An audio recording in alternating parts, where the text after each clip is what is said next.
खराब आर्थिक स्थिति से गुजर रहा पाकिस्तान अपने चावल निर्यात को बढ़ाने के लिए इन दिनों खूब हाथ पांव चला रहा है, पर उसे उम्मीद के मुताबिक सफलता नहीं मिल पा रही है। चावल बेचने के लिए पाकिस्तान के कॉमर्स मिनिस्टर एक देश से दूसरे देश का दरवाजा खटखटाते दिखाई देते हैं। उन्हें पाकिस्तान के चावल खरीद के मद्देनजर आश्वासन तो मिल रहा है, पर जाम कमाल कोई ऐसा कमाल नहीं कर पाए हैं जिससे पाकिस्तान के एक्सपोर्ट में इजाफा हो पाए। अब पाकिस्तान द्वारा अपने चावल एक्सपोर्ट को बढ़ाने और एक्सपोर्ट की चिंताओं को दूर करने के साथ ही इंटरनेशनल मार्केट में कॉम्पिटिटिव बने रहने के लिए पाकिस्तान द्वारा लोकल टैक्स और लेवी पर रिबेट स्कीमों में और बदलाव किए जाने की खबर सामने आई है। इसको लेकर पाकिस्तान के कॉमर्स मिनिस्ट्री द्वारा जारी नोटिफिकेशन में बताया गया है कि अलग अलग चावल ब्रांड्स के लिए duty and taxes remission for export scheme के तहत खास रेट तय किए गए हैं। बताया गया है कि पाकिस्तानी सरकार ने सब्सिडी स्कीम के लिए लगभग 15 बिलियन जारी किए हैं। जारी नोटिफिकेशन से जो जानकारी सामने आई है उसके मुताबिक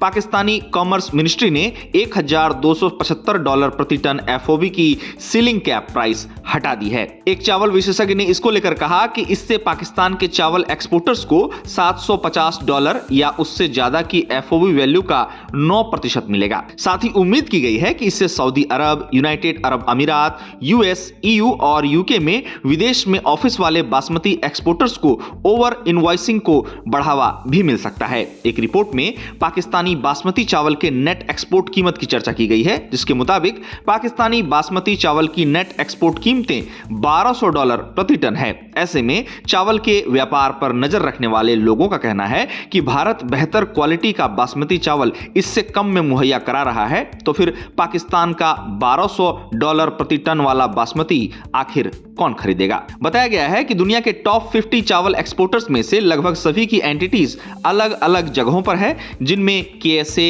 UAE, USA, Canada, Kenya, Rwanda और दूसरे अफ्रीकी डेस्टिनेशंस शामिल हैं। साथ ही एक रिपोर्ट में यह भी दावा किया गया है कि अब वे DLTL इंसेंटिव का ज्यादा से ज्यादा फायदा उठाने के लिए बासमती और मोटे चावल के अपने एक्सपोर्ट को अपनी विदेशी एंटिटीज के जरिए ज्यादा इनवॉइस वैल्यू पर रीरूट करेंगे। आपको बता दें कि हाल ही में federation of Pakistan chambers of commerce and industry ने पाकिस्तानी कॉमर्स मिनिस्टर को एक पत्र लिखा था। इस लेटर में federation of Pakistan chambers of commerce and industry ने आगाह करते हुए कहा कि एक्सपोर्ट प्राइस कैप लगाने से बड़ी संख्या में असली एक्सपोर्टर्स DLTL सुविधा से बाहर हो सकते हैं और कॉम्पिटिटिवनेस और फॉरेन एक्सचेंज ऑर्गेनिक्स पर बुरा असर पड़ सकता है। फेडरेशन के प्रेसिडेंट आतिफ इकराम शेख कहते हैं कि चावल सेक्टर बहुत ज्यादा कॉम्पिटिटिव इंटरनेशनल मार्केट में काम करता है, जिसमें कीमतें ऊपर नीचे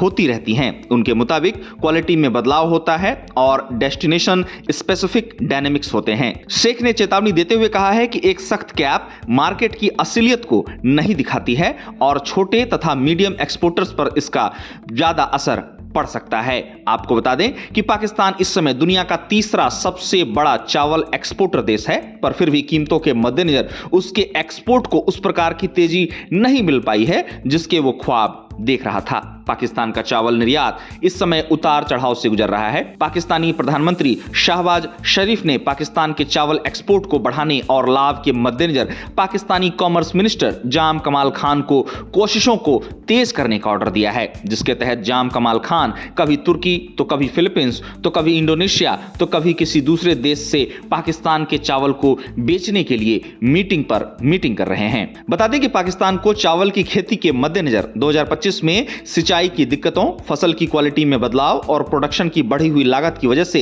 एक्सपोर्ट में 33% की गिरावट का सामना करना पड़ा है। साथ ही 2025 में पाकिस्तान के लिए मिडिल ईस्ट के खास मार्केट में बासमती की कम डिमांड और नॉन बासमती सेगमेंट में भारत से कड़े कंपटीशन ने वॉल्यूम पर दबाव डाला है। इन्हीं कारणों से पाकिस्तान इंटरनेशनल लेवल पर चावल मार्केट में कॉम्पिटिटिव बने रहने और ज्यादा से ज्यादा लाभ कमाने के लिए इन दिनों छटपटा रहा है।